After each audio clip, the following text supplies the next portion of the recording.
Hey y'all, welcome back to Beyond the Referral Mental Health Decision Making and Faith Influence Communities. My name is Jerice or Reese Wilson.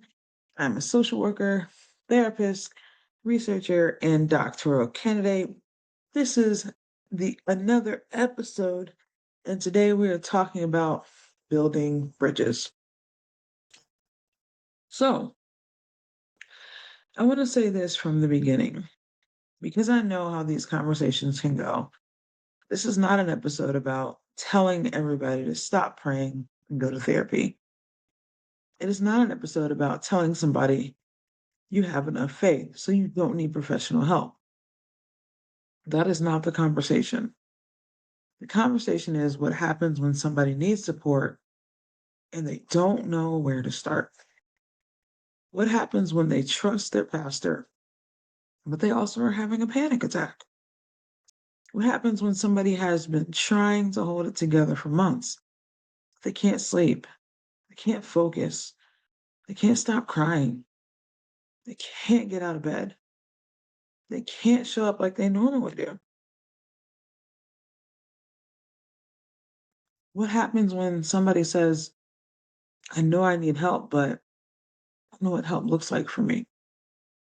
That is where the bridge matters. A referral is a name, a number, maybe a website. A bridge is more than that. A bridge includes trust. It includes somebody explaining what happens next. It includes somebody saying, You're not crazy. You're not weak. You're not failing God. You are dealing with something that deserves support. Deserves support. I have learned in this work that people do not always avoid therapy because they don't care. A lot of people are scared. A lot of people have been misunderstood before. A lot of people are worried that their therapist will not understand their faith, their family, their culture, their trauma, or the fact that they're tired of explaining themselves over and over again. And for people in faith communities, there can be another layer. They may wonder, if I go to therapy, what does that mean? I don't trust God. Does it mean I'm doing something wrong? Is my church going to judge me? Is my family going to think I'm putting my business out there, their business out there? I want this episode to make room for all of that because those questions are real and they deserve real answers, not shame. Campbell and Winchester in 2022 found that Black churches can have an important role in reducing stigma, increasing awareness, and encouraging help seeking. Boateng et al. In 2024 also discussed the ways clergy support people with mental health needs in community settings. So the literature is not saying clergy are irrelevant. It's saying clergy are already part of the pathways that many people already use. You don't have to choose between being spiritually supported and being clinically supported. You deserve both when you need both. You deserve both when you need both. Before we get into the rest of the episode, I want you to think about one question. If somebody you love came to you tonight and said, I am not okay, what would you say next? Not would you know how to diagnose them, not would you know how to fix everything, would you know how to respond with compassion, help them feel less alone, and connect them with something useful. That is what we're building today. A referral is not the same as a bridge. Sometimes we act like the work is done when somebody is told you should get help. But let's be honest, that sentence can be overwhelming. Get help where? With who? How much does it cost? What if I don't have insurance? What if I have insurance but can't find anybody? What if I have a large deductible? What if I work all day? What am I going to do with my kids if I don't have childcare? What if I don't want to sit in a room and tell a stranger everything what happened to me? What if I'm scared they're going to judge me? What if I went once and the therapist just was not a good fit? These questions are why a referral is not the same as a bridge. A referral points someone in a direction. The bridge helps them get across. Hankerson et al., 2021. They examined engagement with African American clergy. Hear me. They talked to pastors and community members to increase access to evidence-based depression practices. So they increased access to depression practices. Why does that matter? Because access is not just about services existing. It's about people understanding, people trusting, and people using those services. If the pastor recommends it, let's do it.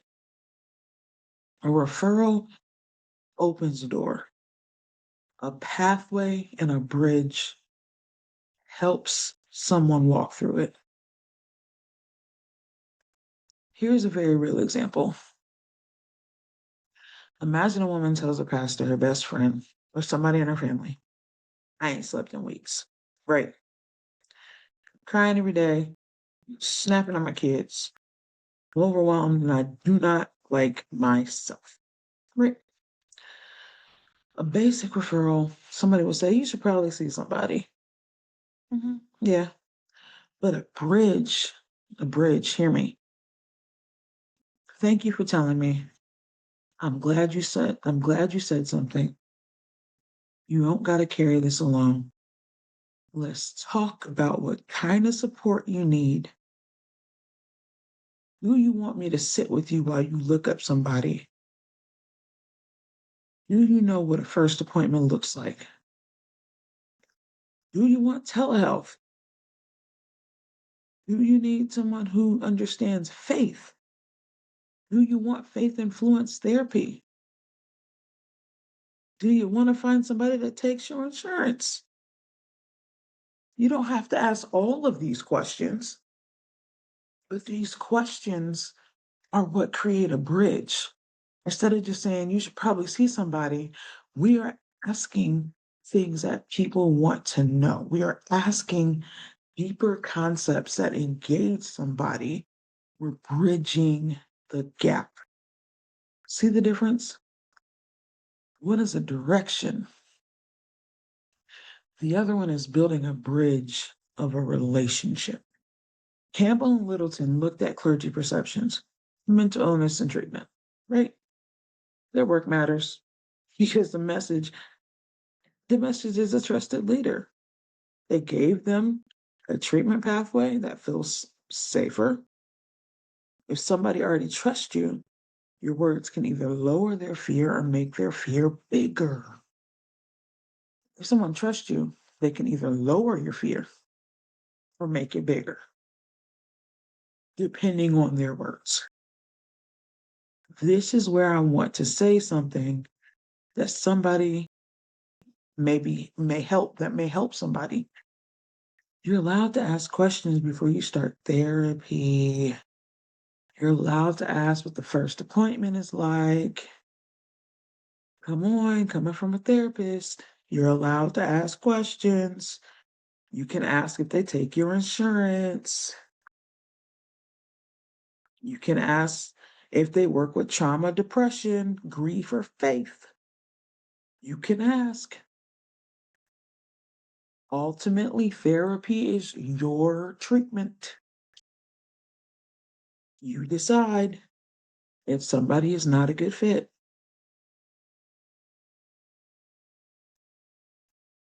You drive your treatment. And a lot of therapists, I wish that was more open. I wish that was a more open concept. African Americans, hear me well. Instead of giving up on treatment overall and running away completely, look, find parameters. There are websites. There are Black Girls for Therapy, I think. There's Psychology Today. There are references. There are websites. You can plug in exactly what you're looking for and find it. Vet your therapist. When I say vet, I mean search for what you want. Ask the questions, please. Therapy is not a punishment. You didn't fail because you go to therapy. It's support. It's a tool.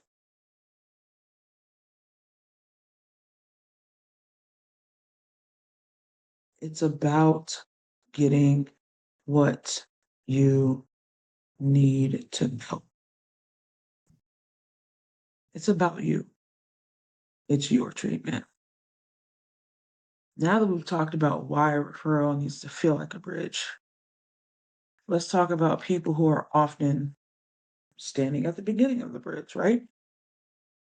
Clergy, we trust them, family members, and community leaders. What can faith leaders do and what they do not have to do? Here we go. One of the biggest misconceptions in the conversation is that pastors have to become therapists in order to help. They don't. Pastors are not expected to diagnose, right? They're not expected to provide trauma therapy, but they can help in a powerful way still. They can still help in a powerful way. Luchado explains that religiosity and faith-based support are important parts of mental health services in African American communities. We trust our clergy. Clergy are first responders. It's just like paramedic, right? Paramedics can't prescribe medication necessarily. They can't diagnose the thing, but they show up first, they handle the crisis first, and then they take you to where you need to be. Clergy, first responders. When somebody is hurting, they call the pastor. When somebody needs prayer, they call the pastor. When somebody goes to the hospital, guess what? They call the pastor. Clergy can listen. They can normalize the conversation. They can believe you and help you understand that the problem is not a lack of faith. Clergy can have a list of referral sources. They have a compassion for the congregation that they serve. They do. It's not anti-faith. Therapy is not anti-faith. Therapy is not anti-church. It's collaborative care in a good sense when done correctly. You don't have to choose when done correctly. When there is a collaboration between therapy and clergy, you don't have to choose. Boateng reinforces this. Clergy often provide emotional support long before formal treatment begins. The goal is not to remove that support. The goal is to add another layer of safety and security. We can't expect clergy to do everything. We can't. We can't. Now, faith leaders have a role, families have a role, but clinicians, mental health professionals have responsibilities too. Let's talk about what mental health professionals do, and let's talk about why their roles are important. I'm a therapist, right? Obviously, I'm African. I'm an African American therapist. I've been talking about it a little bit. Effective treatment begins when with a person.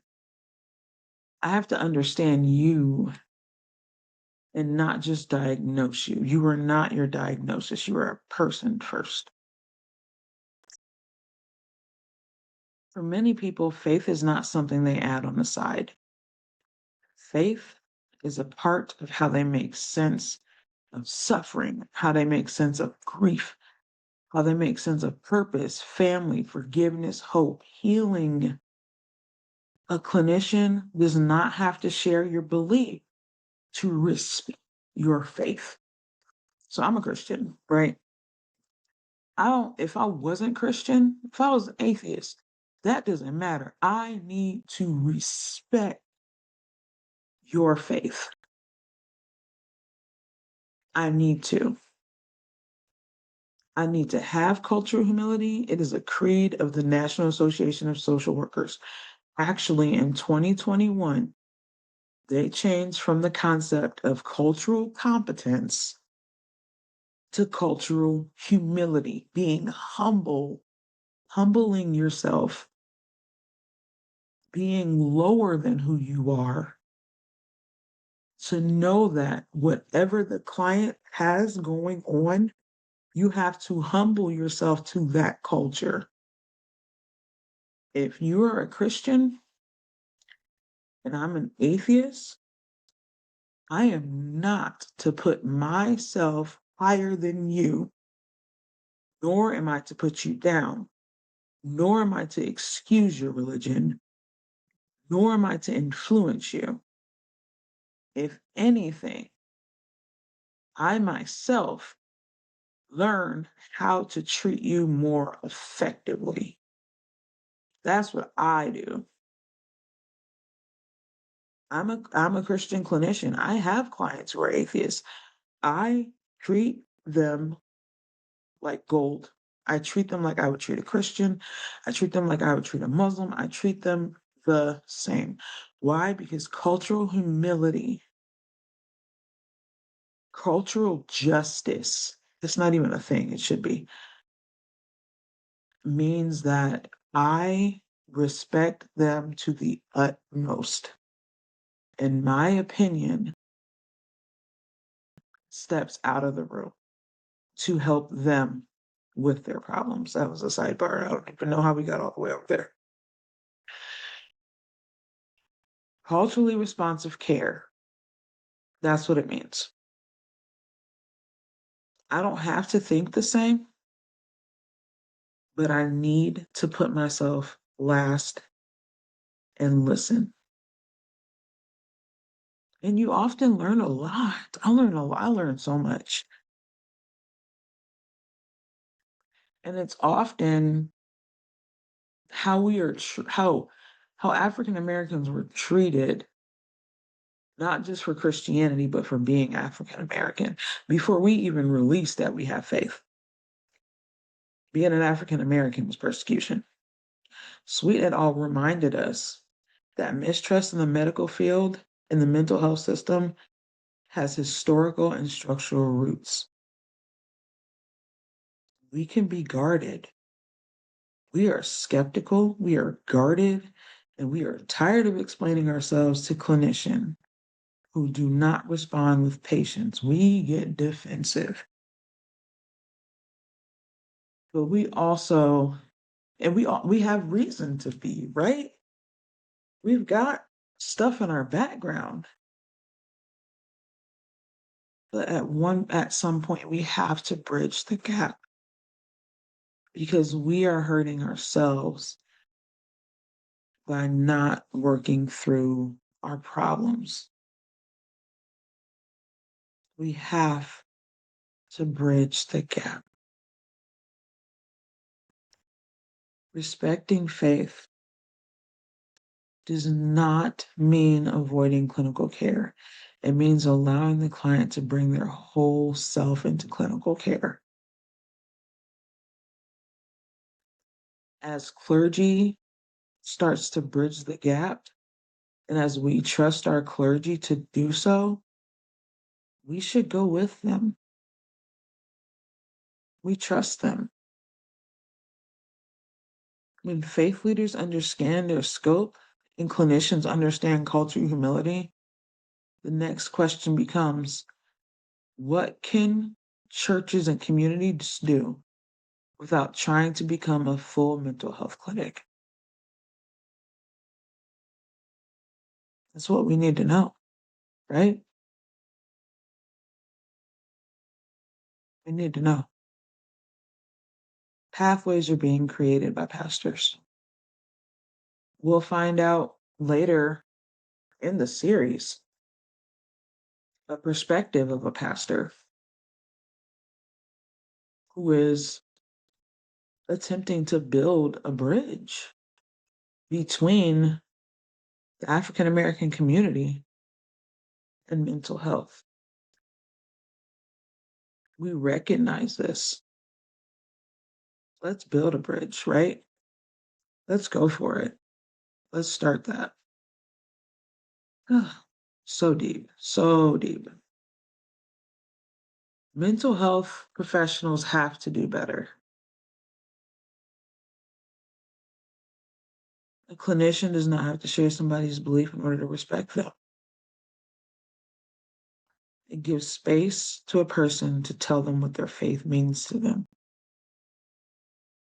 We have at Simmons a concept, DPAR. We've discussed it. Diversity, equity, inclusion, intersectionality, anti-racism, power and anti-racism. So the D is diversity. The E is equity, not equality, equity. I is two I's, intersectionality and inclusion. Is power, and AR is anti-racism. For me,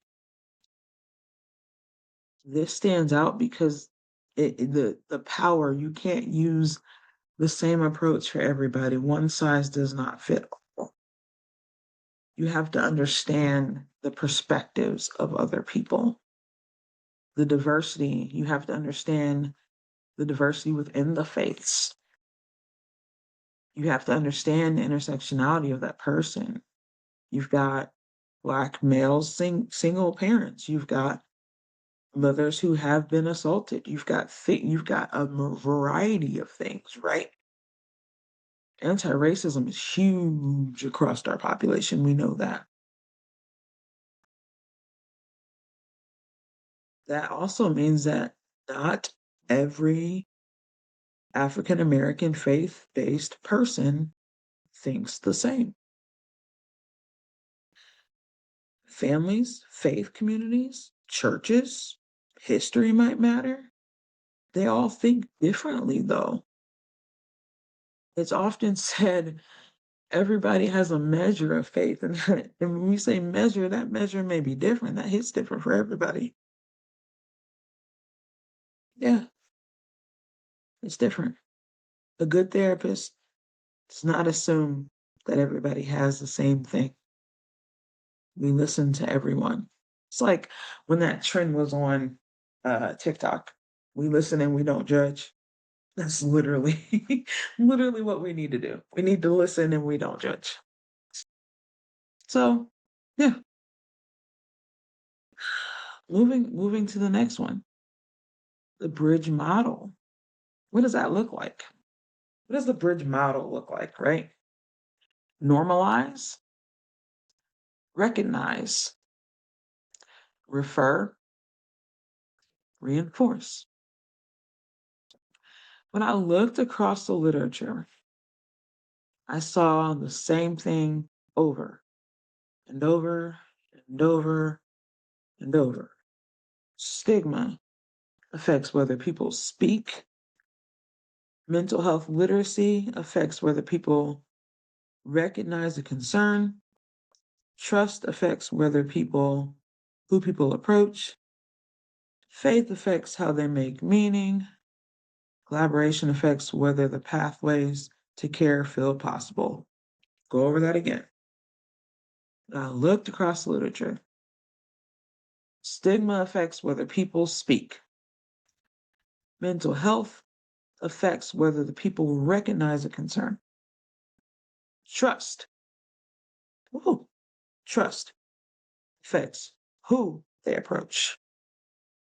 Faith affects how they make the meaning of it. Collaboration affects whether or not they make the pathway to feel that care is possible. So here's a bridge model, right? That I found in some literature. Normalize means we make mental health speakable. We stop acting like people have to be at their breaking point before they say, I am not okay. We pay attention. We stop acting like people have to be at their breaking point.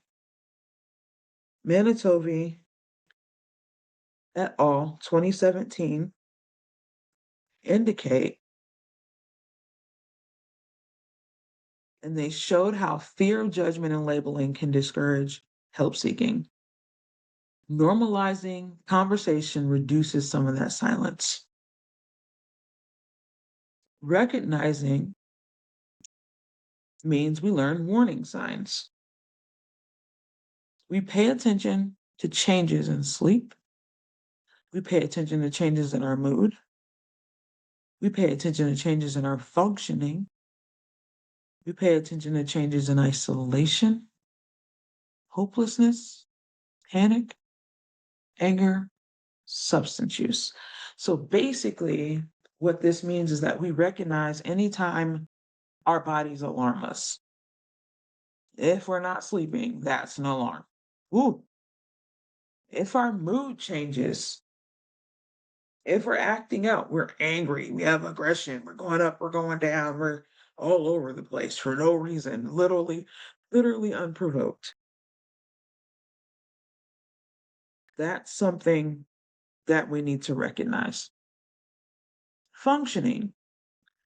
We're not getting out of bed. We're not moving around. We're not wanting to go to work. We're not. That's functioning. We're not playing with our kids as much.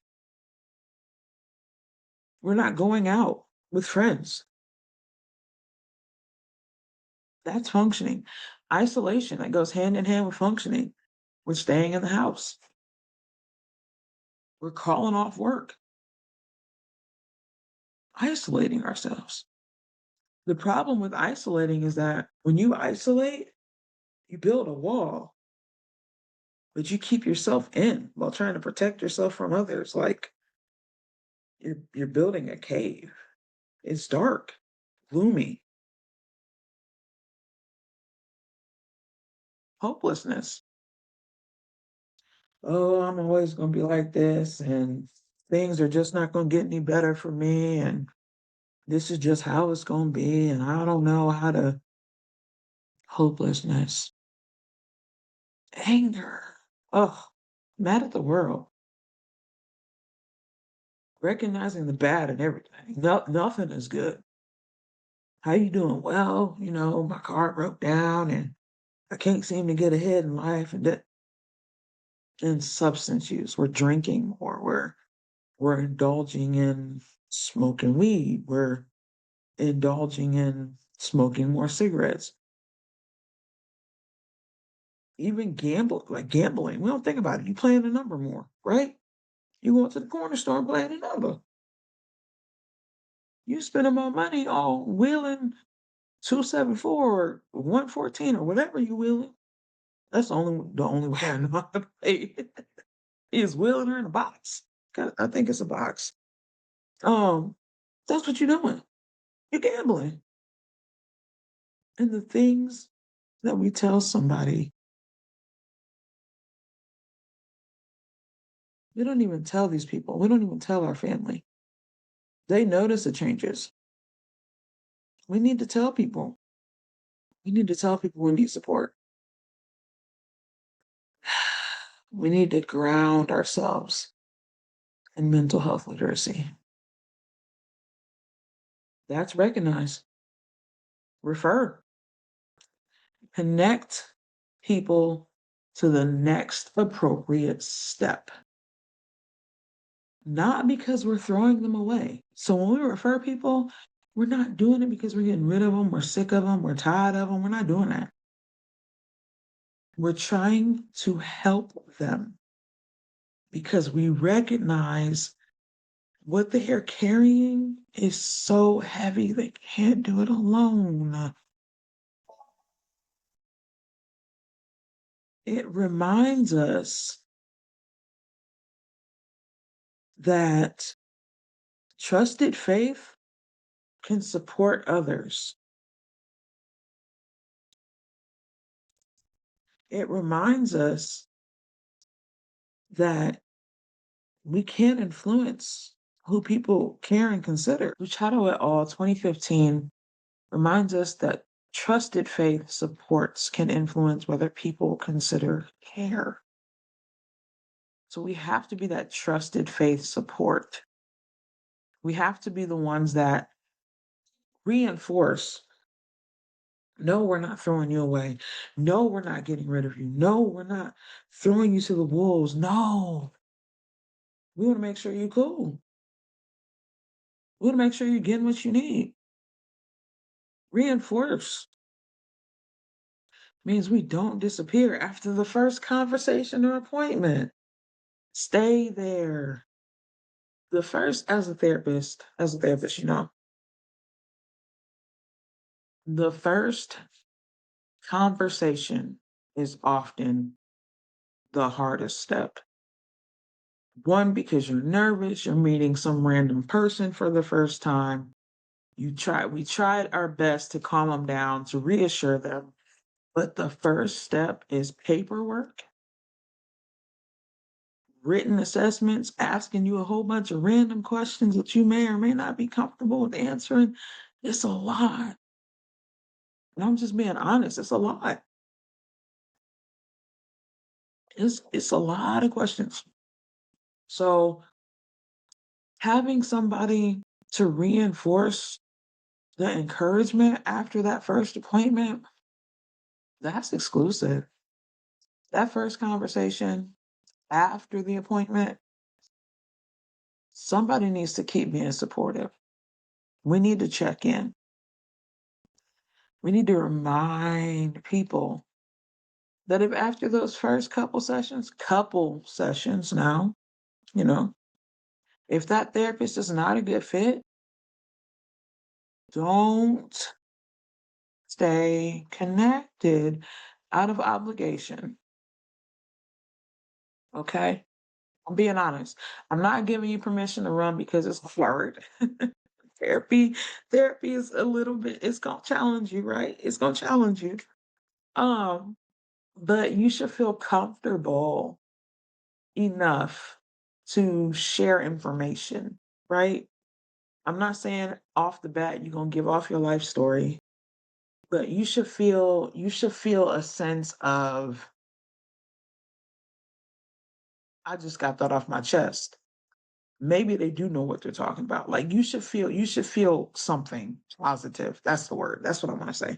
You should feel something good. You should feel something good. Yes, you should feel something good. So those are the steps that I've found in the literature.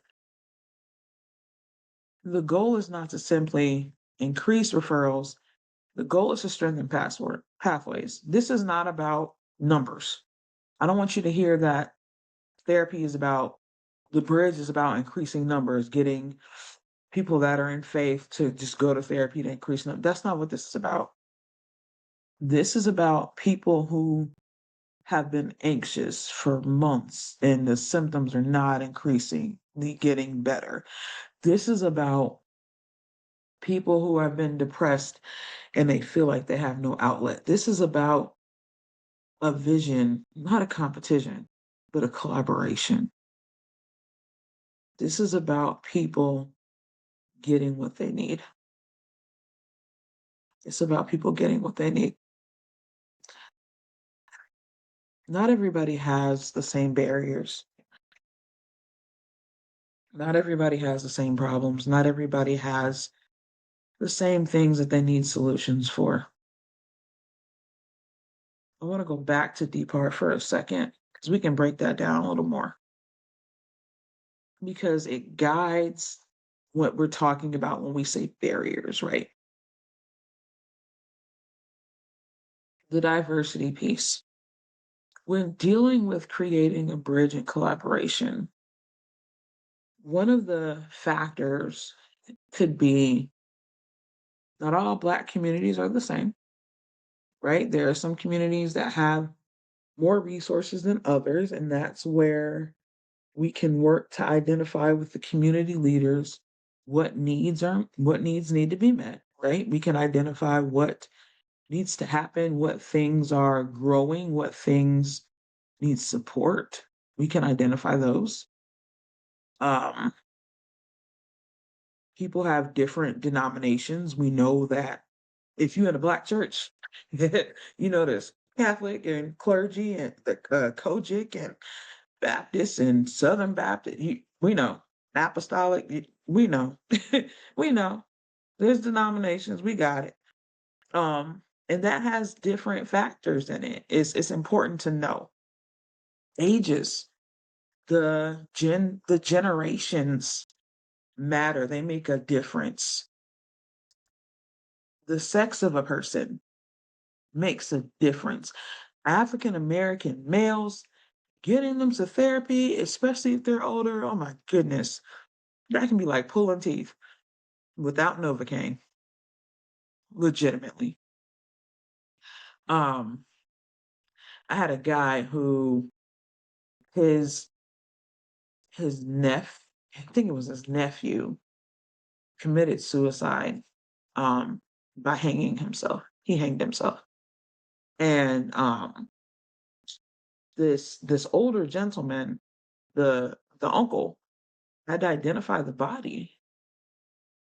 But the police department and EMTs and EMS did not take his body down. So the uncle saw the nephew hanging. Can you imagine the trauma behind that?